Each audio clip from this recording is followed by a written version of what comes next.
Welcome back to Coffee Break English. I am Noah. Tonight, we begin a new series for our storyteller collection. We are stepping into the foggy streets of Victorian London to meet the most famous detective in history, Sherlock Holmes. We will read the original text of The Red-Headed League by Sir Arthur Conan Doyle. The language of this era is rich, formal, and beautiful. I will honor every word of the original text, only pausing to explain and spell key vocabulary to help your mind sharpen while you rest. Relax. Imagine the sound of horse carriages on cobblestone streets. Let us begin Part 1.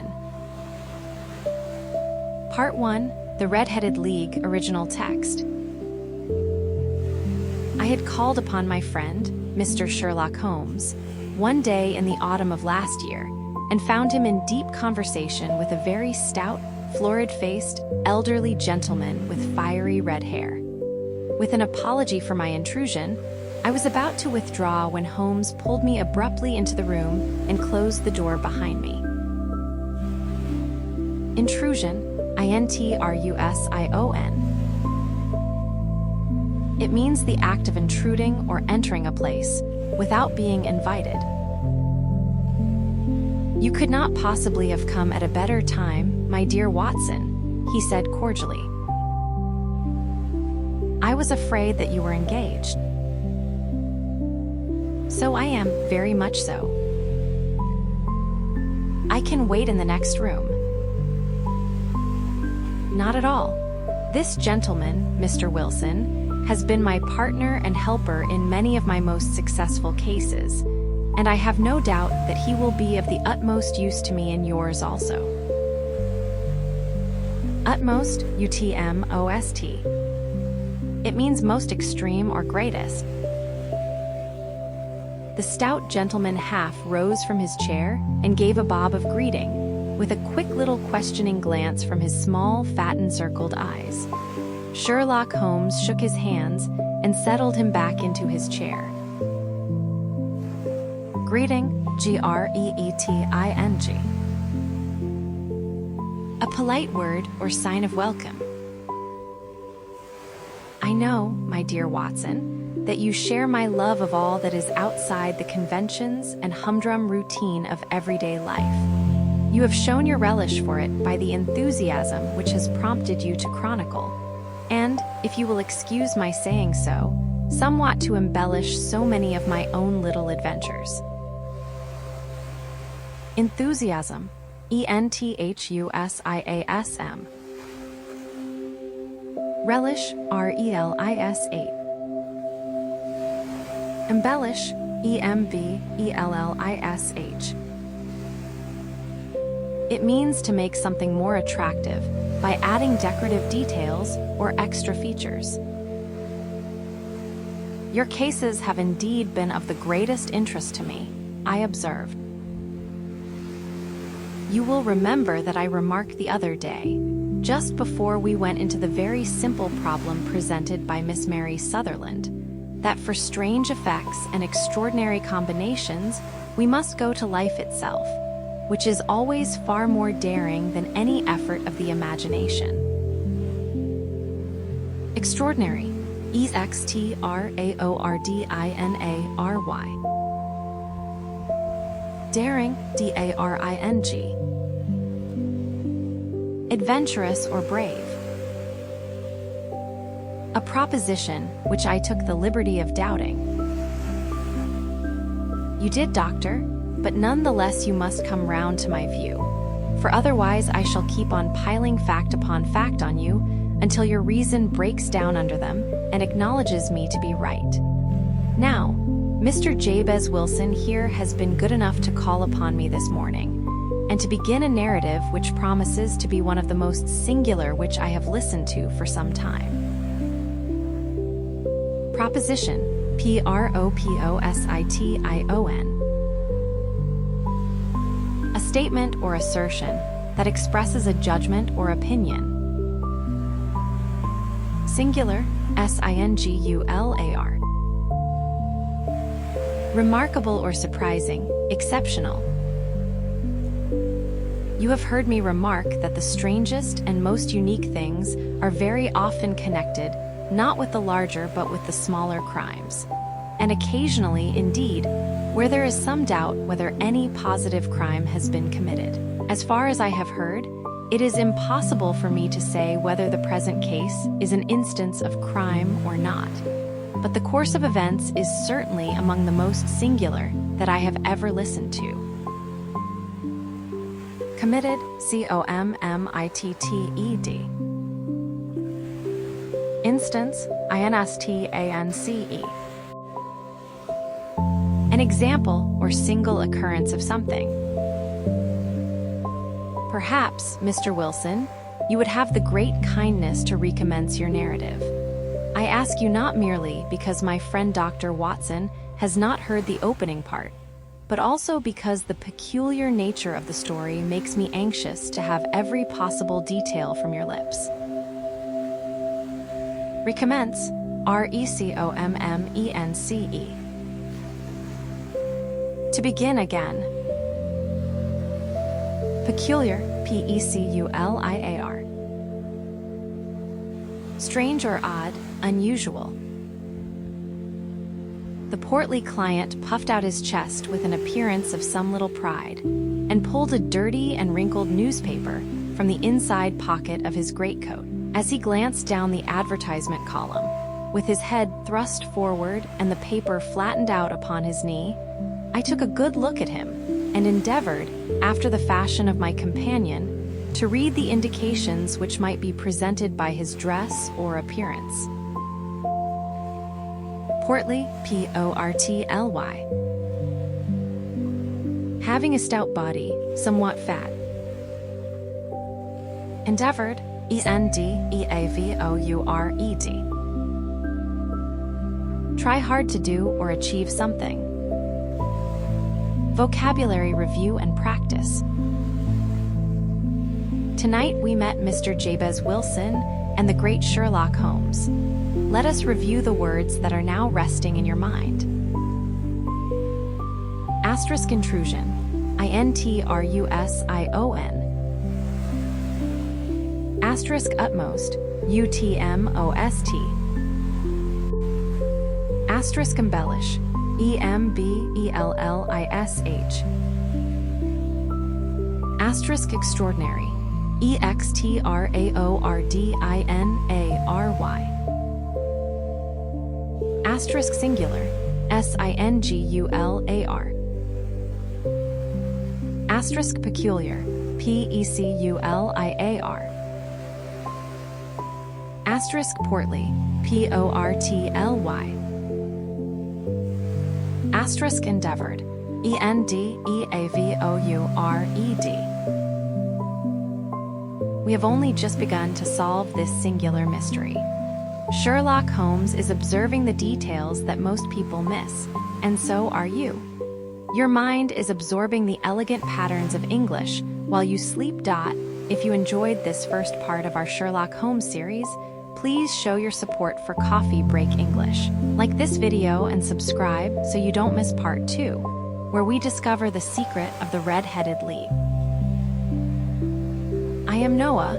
Thank you for your dedication to the art of detection.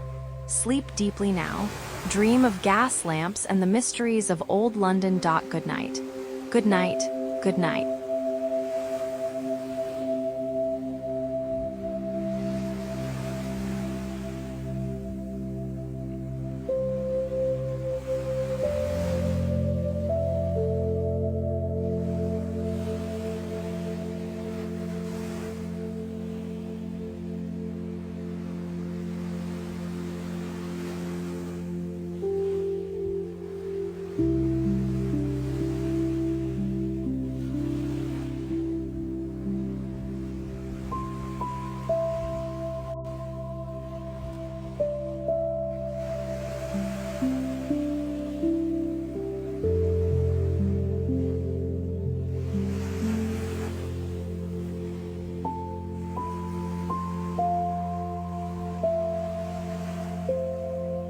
Welcome back to Coffee Break English. I am Noah. Tonight we continue our mystery in Section 9. Sherlock Holmes and Dr. Watson are listening to the strange story of Mr. Jabez Wilson. In this part, we will discover the unusual advertisement that started everything. It is a story of curiosity and a very red head of hair. I will honor the original text of Sir Arthur Conan Doyle, pausing only to explain and spell the keywords. Let the mystery guide you into a peaceful rest. Let us continue.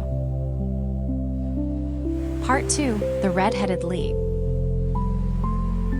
I did not gain very much, however, by my inspection. Our visitor bore every mark of being an average British tradesman, obese, pompous, and slow. He wore rather baggy gray shepherd's check trousers, a not overclean black frock coat, unbuttoned in the front, and a drab waistcoat with a heavy brassy Albert chain and a square pierced bit of metal dangling down as an ornament. Inspection, INSPECTION. Tradesman, TRADESMAN.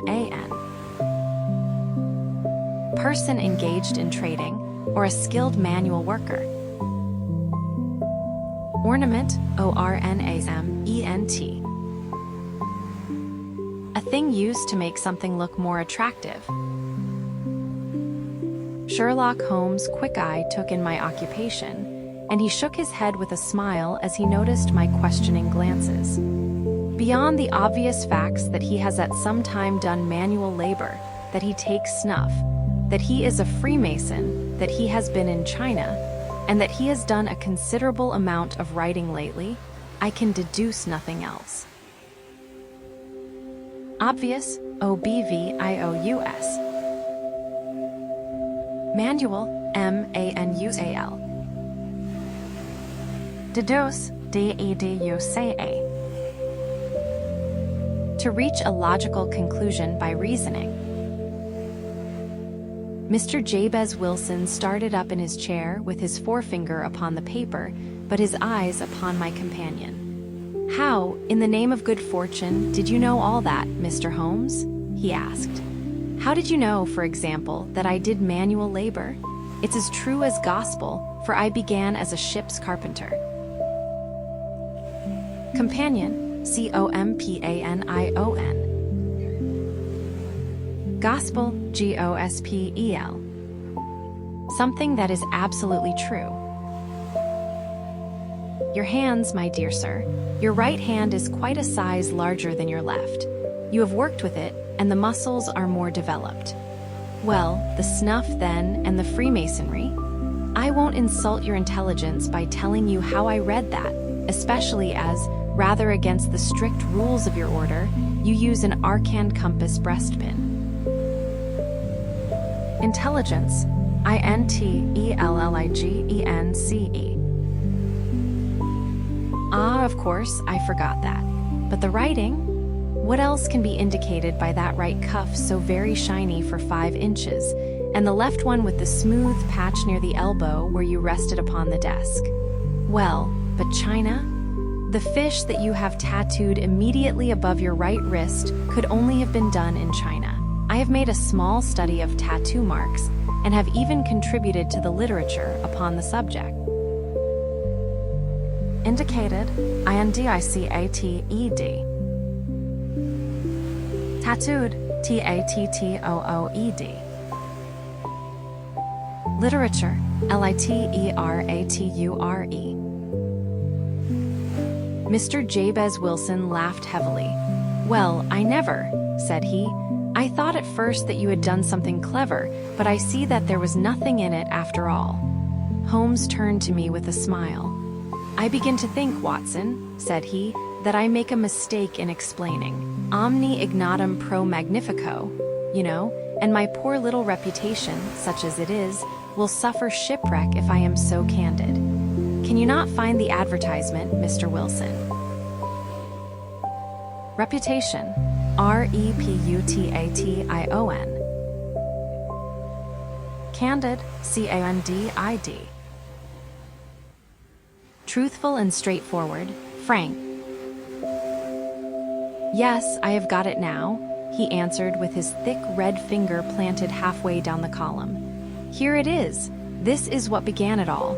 You just read it for yourself, sir. I took the paper from him and read as follows. To the Red-Headed League.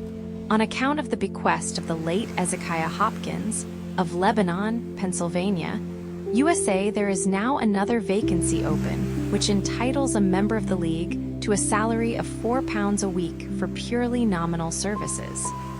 All red-headed men who are sound in body and mind, and above the age of 21 years, are eligible. Apply in person on Monday at 11 o'clock to Duncan Ross at the offices of the League, 7 Pope's Court, Fleet Street. Bequest, B-E-Q-U-E-S-T. A legacy left to someone in a will. Vacancy, V-A-C-A-N-C-Y. An unoccupied position or job. Nominal, N-O-S-M-I-N-A-L. Existing in name only, very small. Eligible, E-L-I-G-I-B-L-E. What on earth does this mean? I ejaculated after I had twice read over the extraordinary announcement. Holmes chuckled and wriggled in his chair, as was his habit when in high spirits. "It is a little off the beaten track, isn't it?" said he. "And now, Mr. Wilson, off you go at scratch and tell us all about yourself, your household, and the effect which this advertisement had upon your fortunes." Announcement, A-N-N-O-U-N-C-E-M-E-N-T. Household, H-O-U-S-E-H-O-L-D. Vocabulary review and practice. The mystery deepens as we hear about this strange red-headed league. Let us review the words we found in the fog of London tonight. Asterisk inspection. I-N-S-P-E-C-T-I-O-N. Asterisk deduce. D-E-D-U-C-E. Asterisk intelligence. I-N-T-E-L-L-I-G-E-N-C-E. Asterisk candid. C-A-N-D-I-D. Asterisk vacancy. V-A-C-A-N-C-Y. Asterisk nominal. N-O-M-I-N-A-L. Asterisk eligible. E-L-I-G-I-B-L-E. Asterisk announcement.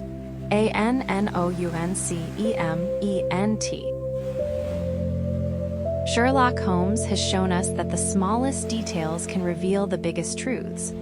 You are learning to observe the world and the English language with new eyes. Your mind is sharp, and it is growing while you rest. We will return soon for part 3 to hear how Mr. Wilson went to Pope's Court and what happened in that office filled with red-headed men. I am Noah. Thank you for your support of Coffee Break English. Sleep deeply now. Dream of old newspapers and the secrets hidden in the shadows. Good night. Good night. Good night.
Welcome back to Coffee Break English. I am Noah.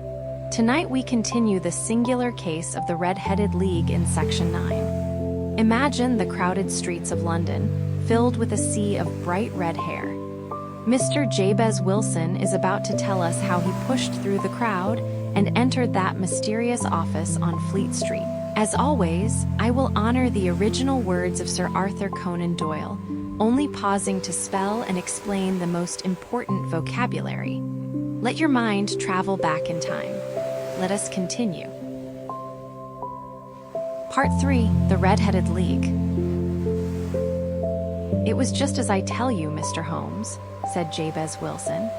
I have a small pawnbroker's business at Saxe-Coburg Square. It's a very small business, and lately it has not done more than just give me a living. I used to be able to keep 2 assistants, but now I only keep 1, and I would have a job to pay him, but that he is willing to come for half wages so as to learn the business. Pawnbroker, Pawznbroker. Person who lends money at interest on the security of an article pawned. Assistant, Assistant. Wages, Wages. A fixed regular payment earned for work. What is the name of this obliging youth? Asked Sherlock Holmes. His name is Vincent Spaulding, and he's not such a youth either. It's hard to say his age. I should not wish a smarter assistant, Mr. Holmes, and I know very well that he could better himself and earn twice what I am able to give him. But after all, if he is satisfied, why should I put ideas in his head? Obliging, Obliging. Willing to do a service or kindness, helpful. Satisfied, Satisfied. Why indeed? You seem most fortunate in having an employee who comes under the full market price. It is not a common experience among employers in this age. I don't know that your assistant is not as remarkable as your advertisement. Oh, he has his faults too, said Mr. Wilson. Never was such a fellow for photography, snapping away with a camera when he ought to be improving his mind, and then diving down into the cellar like a rabbit into its hole to develop his pictures. Fortunate, Fortunate. Employee, Employee. Remarkable, Remarkable. Worthy of attention, striking. Well, it was this Spaulding who showed me the advertisement. Exactly 8 days ago today, he came into the office with this very paper in his hand, and he says, I wish to the Lord, Mr. Wilson, that I was a red-headed man. Why that? I asks. Why, says he, here's another vacancy on the League of the Red-Headed Men. It's worth a little fortune to any man who gets it. And I understand that there are more vacancies than there are men, so that the trustees are at their wits' end what to do with the money. Trustees? Trustees.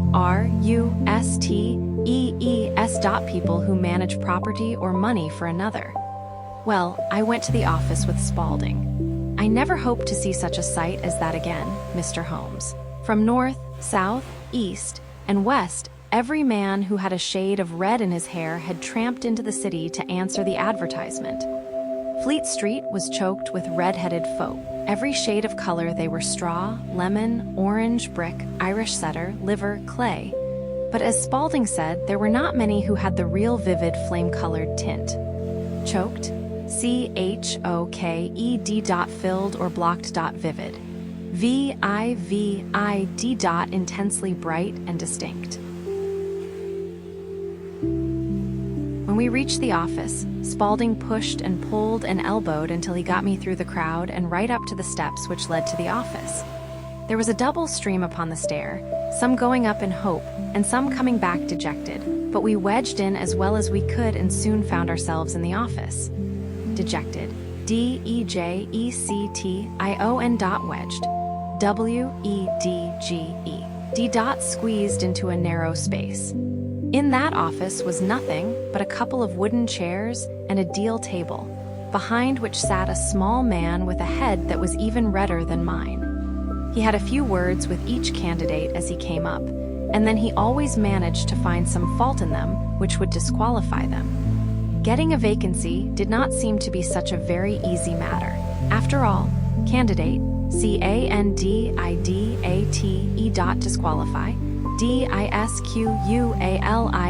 dot to make someone ineligible for a position. However, when our turn came, the little man was much more favorable to me than to any of the others. He closed the door as we entered, so that he might have a private word with us. "This is Mr. Jabez Wilson," said my assistant, "and he is willing to fill a vacancy in the league." "And he is admirably suited for it," the other answered. "He has every requirement. I cannot recall when I have seen anything so fine. Favorable, favorable dot admirably, a dmirably dot requirement, requirement, ta thing that is needed or wanted. Vocabulary review and practice. The street was full of red hair, but only Mr. Wilson was perfectly suited for the task. Let us review the words we discovered in this strange office tonight. Pawnbroker, pawnbroker. Obliging, obvliging. Remarkable, remarkable. Trustees, trustees. Vivid, vivid. Wedged, wedged. Disqualify, disqualify. Requirement, requirement.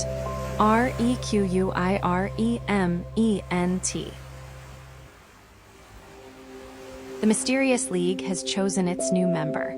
But why were they so eager to hire Mr. Wilson?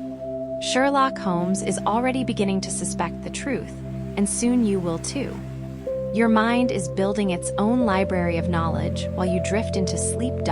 We will return for part 4, to learn about the strange work Mr. Wilson had to perform in that lonely office. I am Noah. Thank you for your hard work and your sharp mind. Sleep deeply now. Dream of the foggy streets and the golden secrets of London. Good night. Good night. Good night.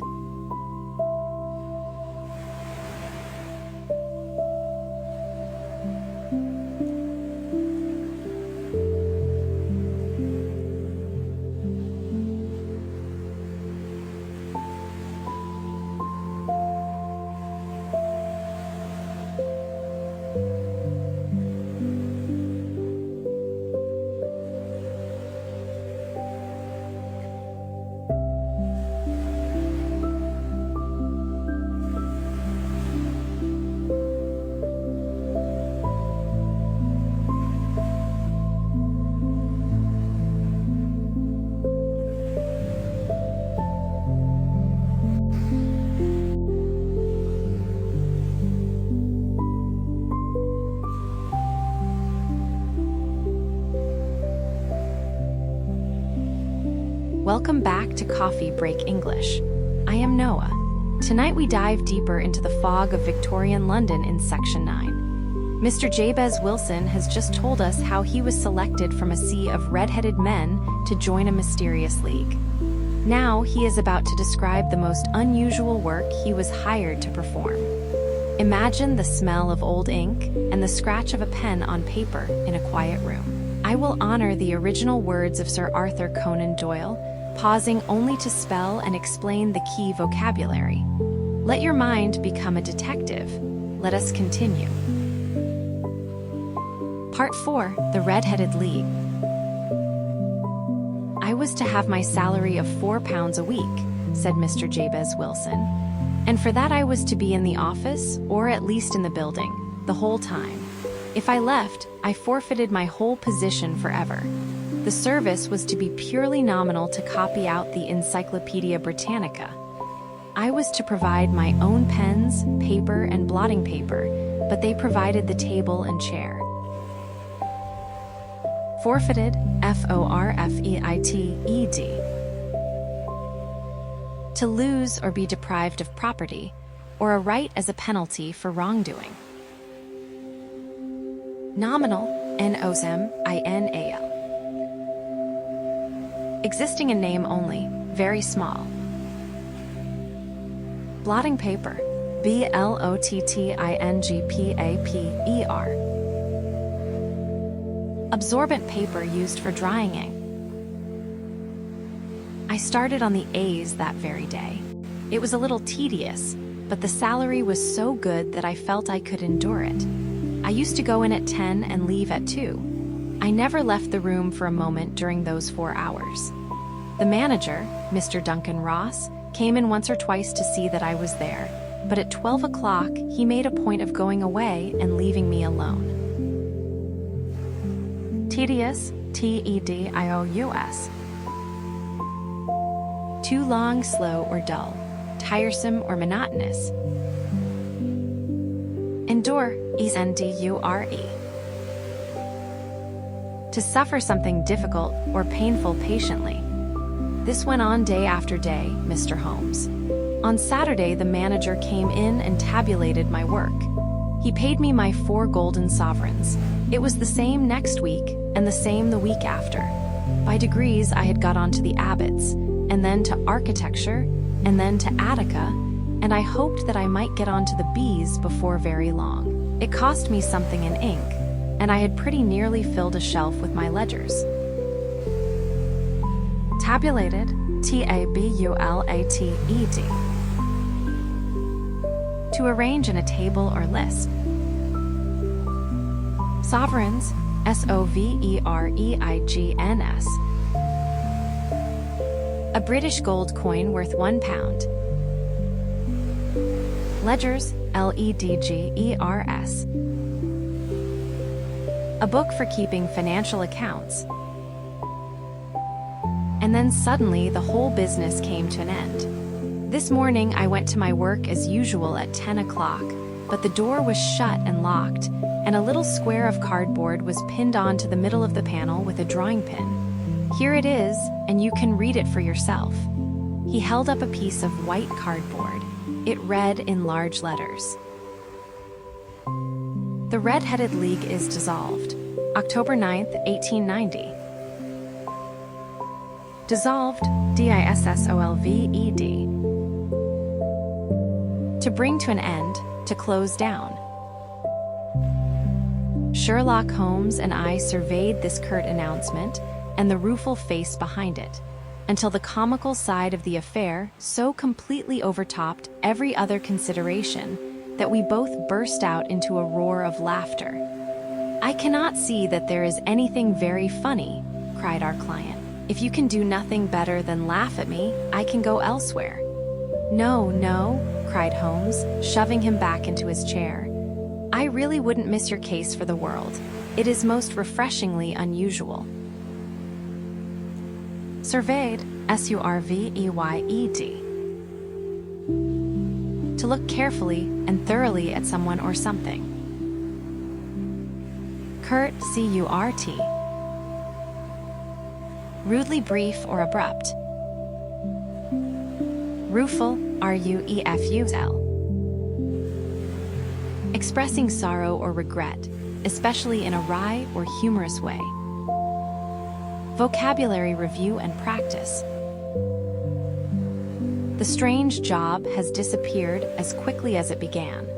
Let us review the words that are now hidden in your mind.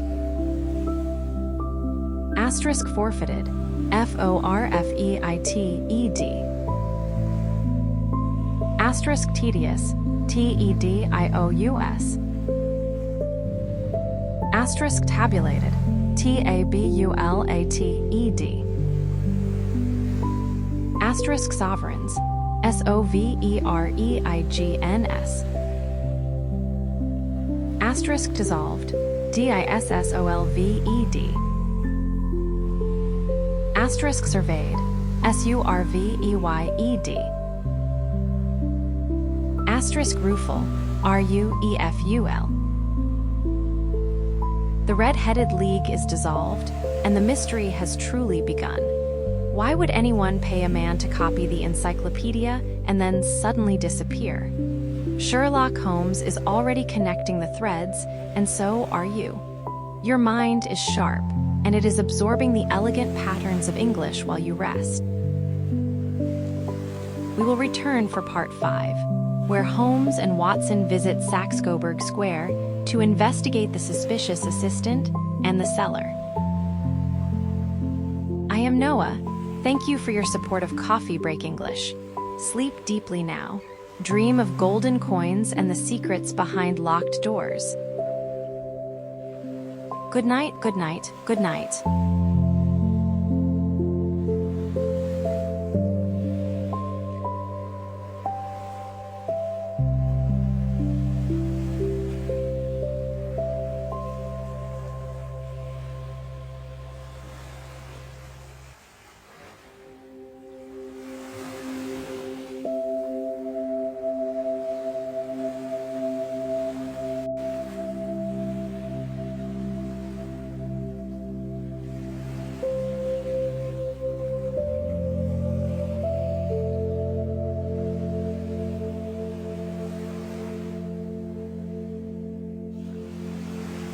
Welcome back to Coffee Break English. I am Noah. Tonight we dive deeper into the fog of Victorian London in Section 9. Mr. Jabez Wilson has just told us how he was selected from a sea of red-headed men to join a mysterious league. Now he is about to describe the most unusual work he was hired to perform. Imagine the smell of old ink and the scratch of a pen on paper in a quiet room. I will honor the original words of Sir Arthur Conan Doyle, pausing only to spell and explain the key vocabulary. Let your mind become a detective. Let us continue. Part 4, The Red-Headed League. I was to have my salary of £4 a week, said Mr. Jabez Wilson. And for that I was to be in the office, or at least in the building, the whole time. If I left, I forfeited my whole position forever. The service was to be purely nominal to copy out the Encyclopedia Britannica. I was to provide my own pens, paper, and blotting paper, but they provided the table and chair. Forfeited, F-O-R-F-E-I-T-E-D. To lose or be deprived of property, or a right as a penalty for wrongdoing. Nominal, N-O-S-M-I-N-A. Existing in name only, very small. Blotting paper, B-L-O-T-T-I-N-G-P-A-P-E-R. Absorbent paper used for drying ink. I started on the A's that very day.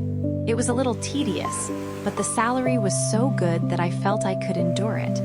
I used to go in at 10 and leave at 2.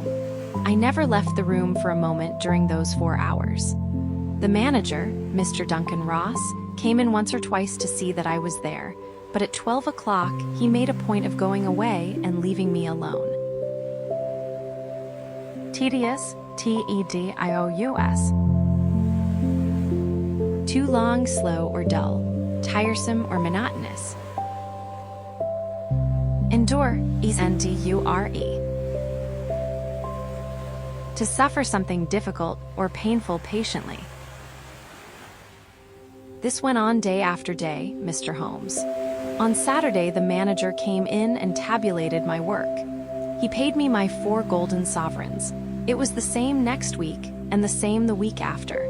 By degrees, I had got onto the Abbots, and then to architecture, and then to Attica, and I hoped that I might get onto the B's before very long. Cost me something in ink, and I had pretty nearly filled a shelf with my ledgers. Tabulated, T-A-B-U-L-A-T-E-D. To arrange in a table or list. Sovereigns, S-O-V-E-R-E-I-G-N-S. A British gold coin worth £1. Ledgers, L-E-D-G-E-R-S. A book for keeping financial accounts. And then suddenly the whole business came to an end. This morning I went to my work as usual at 10 o'clock, but the door was shut and locked, and a little square of cardboard was pinned onto the middle of the panel with a drawing pin. Here it is, and you can read it for yourself. He held up a piece of white cardboard. It read in large letters. The Red-Headed League is dissolved. October 9th, 1890. Dissolved, D-I-S-S-O-L-V-E-D. To bring to an end, to close down. Sherlock Holmes and I surveyed this curt announcement and the rueful face behind it, until the comical side of the affair so completely overtopped every other consideration that we both burst out into a roar of laughter. "I cannot see that there is anything very funny," cried our client. "If you can do nothing better than laugh at me, I can go elsewhere." "No, no," cried Holmes, shoving him back into his chair. "I really wouldn't miss your case for the world. It is most refreshingly unusual." Surveyed, surveyed. To look carefully and thoroughly at someone or something. Curt, curt. Rudely brief or abrupt. Rueful, rueful. Expressing sorrow or regret, especially in a wry or humorous way. Vocabulary review and practice. The strange job has disappeared as quickly as it began. Let us review the words that are now hidden in your mind. Asterisk forfeited, forfeited. Asterisk tedious, tedious. Asterisk tabulated, tabulated. Asterisk sovereigns, sovereigns. Asterisk dissolved, dissolved. Asterisk surveyed, surveyed. Asterisk rueful, rueful. The red-headed league is dissolved, and the mystery has truly begun. Why would anyone pay a man to copy the encyclopedia and then suddenly disappear? Sherlock Holmes is already connecting the threads, and so are you. Your mind is sharp, and it is absorbing the elegant patterns of English while you rest.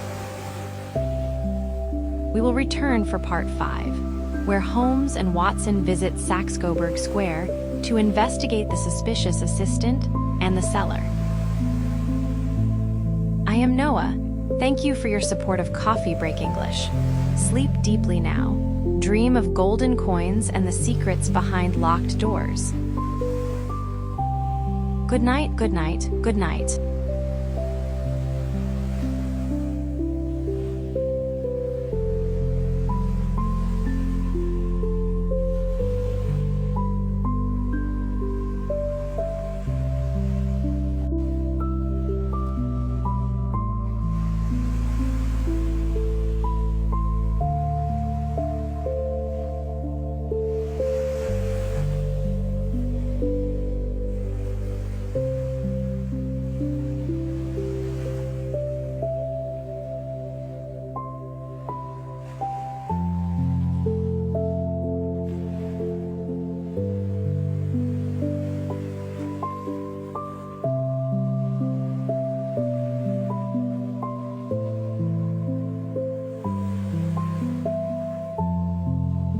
Welcome back to Coffee Break English.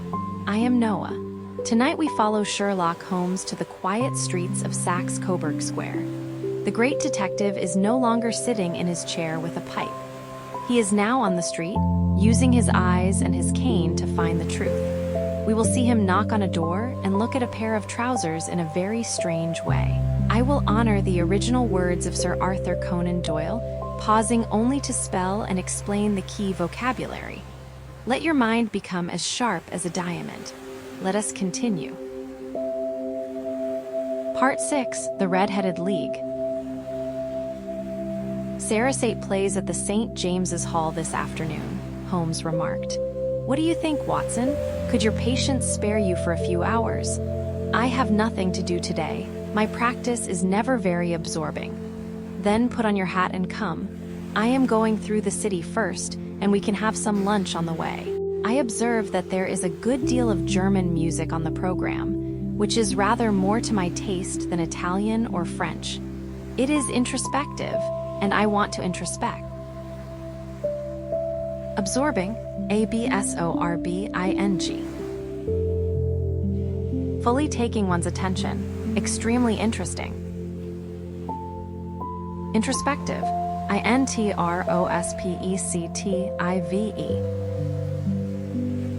The examination of one's own thoughts and feelings. We traveled by the underground as far as Aldersgate, and a short walk took us to Saxe Coburg Square, the scene of the singular story which we had listened to in the morning. It was a poky, exotic, shabby-genteel place, where 4 lines of dingy 2-storied brick houses looked out into a small railed-in enclosure, where a lawn of weedy grass and a few clumps of faded laurel bushes made a hard fight against a smoke-laden and uncongenial atmosphere. Singular, singular. Exotic, exotic. Originating in or characteristic of a distant foreign country. Enclosure, enclosure. An area that is sealed off with an artificial or natural barrier. Uncongenial, uncongenial. Not friendly or pleasant to be with. "This is the place," said Holmes as we turned the corner. He stopped in front of the door and, after his fashion, he thumped vigorously with his stick upon the pavement 2 or 3 times. Then he knocked at the door, which was instantly opened by a bright-looking, clean-shaven young fellow who asked him to step in. Thumped, thumped. To hit or strike heavily, especially with a blunt object. Vigorously, vigorously. In a way that involves physical strength, effort, or energy. Pavement, pavement. The hard surface of a road or path. "Thank you," said Holmes. "I only wish to ask you how you would go from here to the Strand." "3rd right, 4th left," answered the assistant promptly, closing the door. "Smart fellow, that," observed Holmes as we walked away. "He is, in my judgment, the 4th smartest man in London, and for daring I am not sure that he has not a claim to be 3rd. I have known something of him before." Promptly, promptly. Judgment, judgment. The ability to make considered decisions or come to sensible conclusions. "Evidently," said I, "Mr. Wilson's assistant counts for a good deal in this mystery of the Red-Headed League. I am sure that you inquired your way merely in order that you might see him." "Not him." "What then?" "The knees of his trousers." "And what did you see?" "What I expected to see." "Why did you beat the pavement?" "My dear doctor, this is a time for observation, not for talk. We are spies in an enemy's country. We know something of Saxe Coburg Square. Let us now explore the parts which lie behind it." Evidently, evidently. In a way that is easily seen or understood, clearly. Expected, expected. Observation, observation.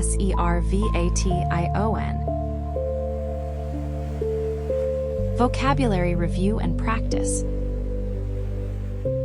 Sherlock Holmes has seen the knees of the trousers, and he is satisfied. Let us review the words that are now resting in your mind. Asterisk absorbing, absorbing. Asterisk introspective, introspective. Asterisk exotic, exotic. Asterisk enclosure, enclosure. Asterisk vigorously, vigorously. Asterisk pavement, pavement. Asterisk judgment, Judgment. Asterisk observation. Observation. The pavement was hard, but the truth is beginning to soften. Why did Holmes care about the knees of a young man's trousers? And what great business is behind the quiet wall of the square? Your mind is a patient and careful observer, collecting every clue while you drift into a deep sleep. We will return for part 7 to see what lies behind the shop and who the mysterious intruders really are. I am Noah. Thank you for your support of Coffee Break English. Sleep deeply now. Dream of polished sticks and the hidden secrets of the city. Good night, good night, good night.